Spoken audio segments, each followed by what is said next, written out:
Hola, hola, ¿cómo están? Bienvenidos a esta locura, a la locura de la predicación. Bienvenidos a un episodio más, a un versículo más. Continuamos leyendo aquí Primera de Pedro, capítulo 1. Ya vamos en el versículo 11.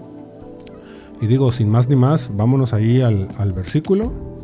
Ahorita igual si quieren platicamos poquito. Pero vamos ahí al versículo. Dice, escudriñando qué persona y qué tiempo indicaba el Espíritu de Cristo que estaba en ellos, el cual anunciaba de antemano los sufrimientos de Cristo y las glorias que vendrían tras ellos. Pues forzosamente para entender un poco este verso 11, pues debemos mirar el versículo 10, que es el que veíamos el estudio pasado, la lectura pasada, y lo voy a volver a leer. Dice, los profetas que profetizaron de la gracia destinada a vosotros, inquirieron y diligentemente indagaron acerca de esta salvación. Y luego ya aquí el 11, ¿no? Escudriñando qué persona y qué tiempo indicaba el Espíritu de Cristo que estaba en ellos. Bueno, entonces a partir de este verso 10, Pedro nos está diciendo que los profetas del Antiguo Testamento, Isaías, Jeremías, David, Daniel, etc., profetizaron sobre la gracia destinada, en el contexto inmediato dice a vosotros. Está hablándole a los expatriados, a los esparcidos, pero como lo hemos estado diciendo en varios episodios, pues también nosotros somos destinatarios de esta carta, entonces también se refiere a nosotros. Entonces los profetas indagaron diligentemente acerca de la gracia destinada para nosotros. Ellos recibían un mensaje de parte de Dios de una salvación gloriosa, de una salvación grandiosa, pero no tenían el cuadro completo. Y este versículo 11 nos describe exactamente lo que hacían con esta revelación incompleta. Porque podemos ver por el propio escrito que ellos no se quedaron pasivos, sino que ellos investigaban sus propios escritos. Y ellos, dice, escudriñando qué persona y qué tiempo. Entonces aquí vemos una búsqueda intensa. Y está hablando que ellos escudriñaban. Y escudriñar implica, obviamente, una investigación minuciosa. Si yo quiero escudriñar este celular, pues yo no lo voy a ver así simplemente. O sea, voy a agarrar y minuciosamente lo voy a observar. Le voy a quitar esto y voy a ver, ok, aquí tiene un imán, etcétera, ¿no? Es escudriñar, minuciosamente buscar parte por parte, pieza por pieza, rincón por rincón. Entonces es lo que ellos hacían. Escudriñaban qué persona, dice, y qué tiempo. Ahora, aquí viene un misterio, ¿no? Nos muestra este misterio del quién y el cuándo. Incluso algunos comentaristas dicen que va implícito aquí en el quién y cuándo, también el cómo, porque dice escudriñando qué persona y qué tiempo. Entonces, comentaristas dicen que también está el cómo. O sea, qué persona, qué tiempo y cómo iba a suceder esto.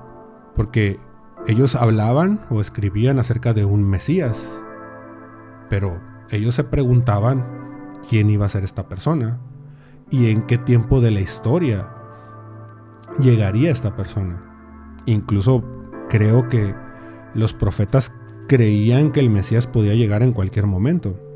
De hecho, la iglesia primitiva creía que Cristo iba a regresar en cualquier momento. De hecho, vemos que Pablo escribe y que dice con voz de mando, con trompeta de Dios, habla de la venida del Señor Jesús, y luego dice que los muertos en Cristo iban a resucitar primero, y luego dice, y luego los que hayamos quedado seremos levantados, ¿no? Y nos encontraremos en las nubes con Él. Entonces vemos que Pablo creía que Cristo iba a regresar, Él estando aún vivo. Y pues obviamente vemos que han pasado cientos de años después de que Pablo murió, y Cristo aún no regresa. Entonces, ciertamente los profetas esperaban la venida del Mesías en cualquier momento. Y ellos estaban diciendo quién va a ser este Mesías y en qué momento va a suceder. Ellos obviamente sabían que iba a pasar, pero no sabían la identidad exacta ni el momento exacto. Eso estaba velado para ellos y por eso ellos escudriñaban, ¿sí? Como vemos en el verso 11, diligentemente indagaban, escudriñaban, profundizaban en esto. Y luego enseguida dice, escudriñando qué persona y qué tiempo. Luego dice, indicaba el Espíritu de Cristo que estaba en ellos. Y aquí hay una declaración cristológica muy importante. Dejen tomar un poquito coffee. Aquí hay una declaración cristológica monumental, ¿no? Muy importante.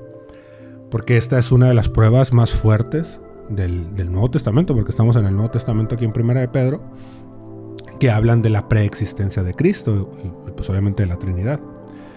Ahora, esta parte es bien relevante porque Pedro no dice simplemente el Espíritu Santo, sino dice el Espíritu de Cristo.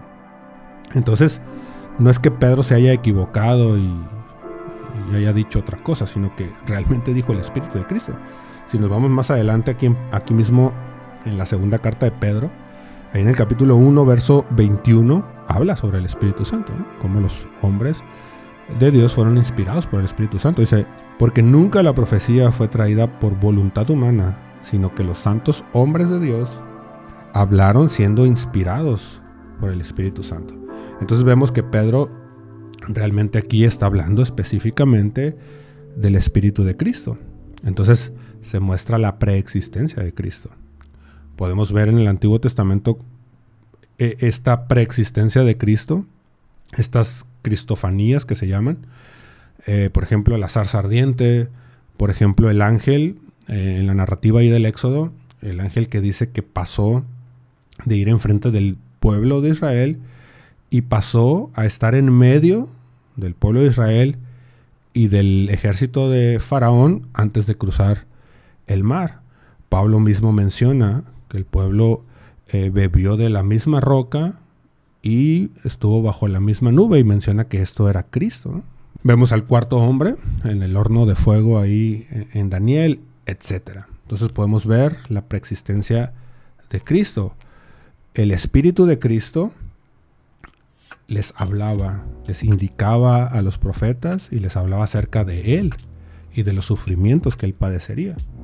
Entonces esto nos dice que cientos de años antes de que Cristo naciera en Belén, Él ya estaba activo.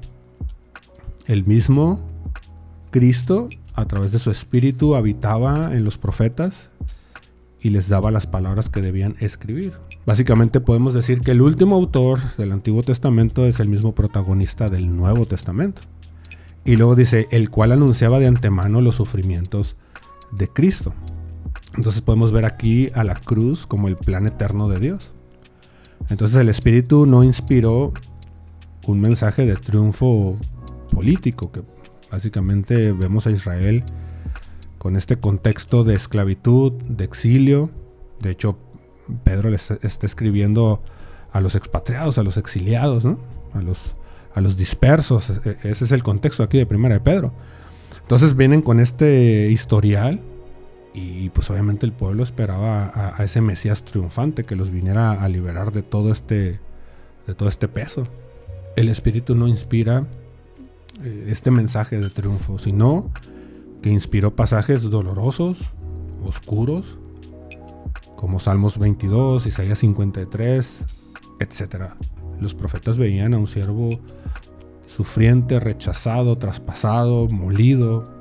Y aquí entra una parte de lo cual les decía que algunos comentaristas en la primera parte que dice escudriñando qué persona y qué tiempo, comentan que Pedro también se refería a que los profetas, aparte de escudriñar y decir qué persona va a ser y en qué tiempo va a ser, también decían cómo va a ser, porque aquí el Espíritu de Cristo nos está revelando al Mesías que sufre, que es traspasado, que es rechazado, etc. O sea, ¿cómo va a pasar esto?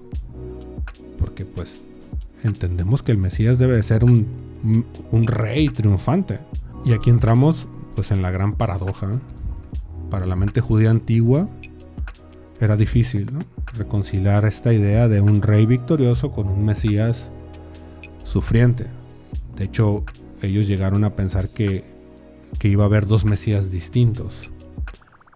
Y por ejemplo, esto me recuerda a Juan el Bautista.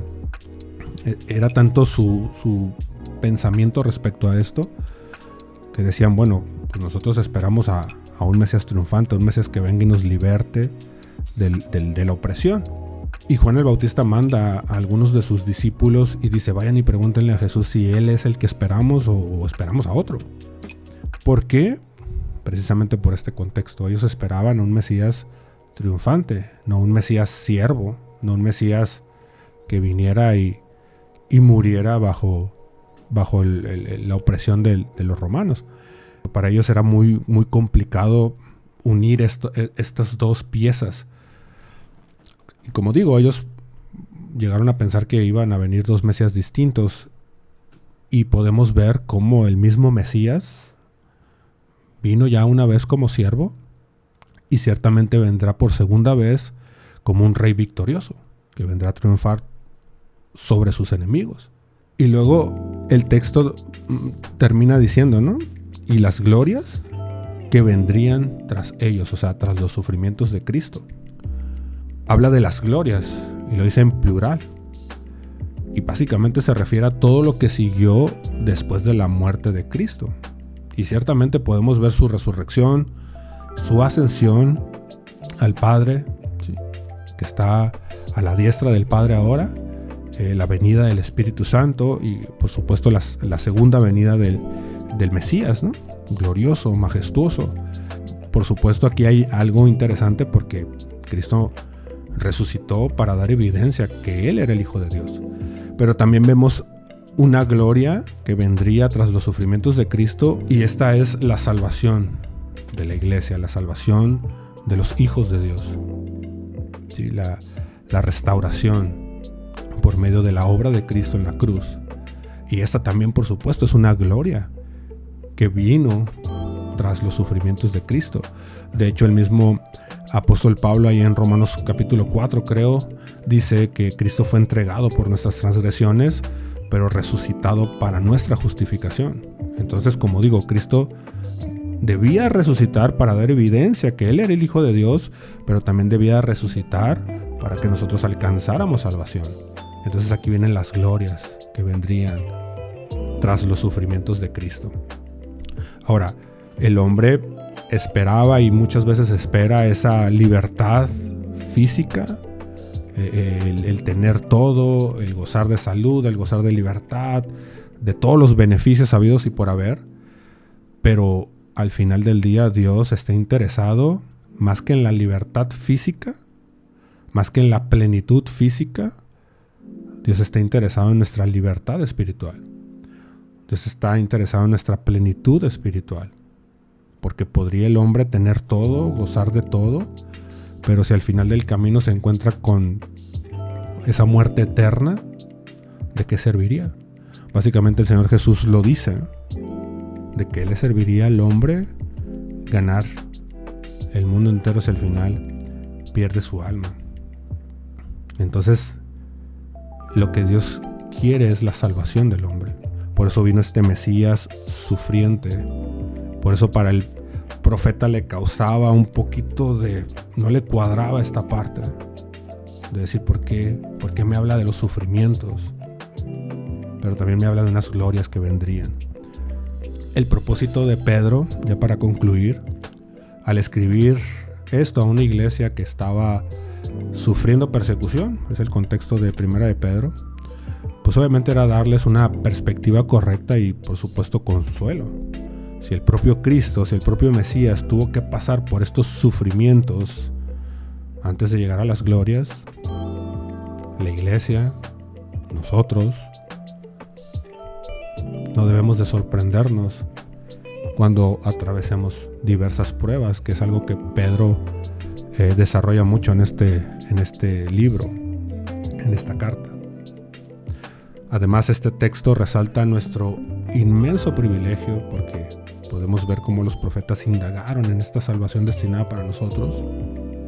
Vemos cómo estos gigantes de la fe del Antiguo Testamento pasaron sus vidas tratando de descifrar un misterio que hoy nosotros, con el Nuevo Testamento abierto, con el Espíritu Santo, con la persona de Cristo revelada, con la Escritura en nuestras manos, podemos comprender claramente. Y esto nos debe de hacer sentir privilegiados.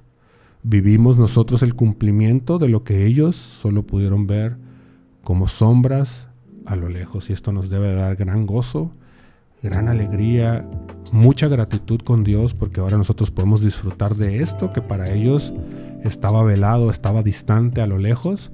Nosotros hoy lo disfrutamos. Esta gloriosa redención a través del unigénito Hijo de Dios, en el cual solamente hay salvación, porque Él es el camino, Él es la verdad, Él es la vida, y nadie va al Padre si no es por Él. Solamente en Cristo hay salvación.